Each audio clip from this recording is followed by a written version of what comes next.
સુરતમાં દારૂ, ડ્રગ્સ, ગાંજા સહિત નશાકારક પદાર્થોની જગ્યાએ દવાઓનું પણ ચલણ વધ્યું છે. નશેડીઓ મેડિકલ સ્ટોર પરથી મળતી દવાઓને સેવન કરવા તરફ આગળ વધ્યા છે. ત્યારે બેકાબુ બનેલા નશાબાજો દ્વારા સુરતના લિંબાયત વિસ્તારમાં આવેલ મેડિકલ સ્ટોર પર બબાલ કરાઈ હતી અને તોડફોડ કરવામાં આવી હતી, જે ઘટના સીસીટીવીમાં કેદ થઈ છે.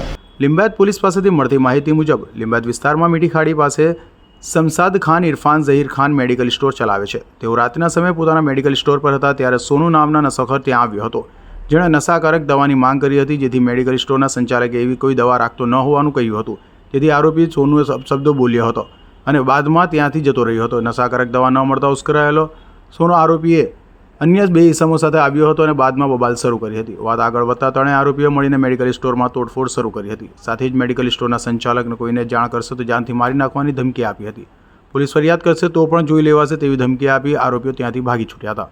સમગ્ર ઘટના સીસીટીવીમાં કેદ થતા હાલ તો લિંબાયત પોલીસે ગુનો નોંધી વધુ તપાસ હાથ ધરી છે. Bureau report G24 news.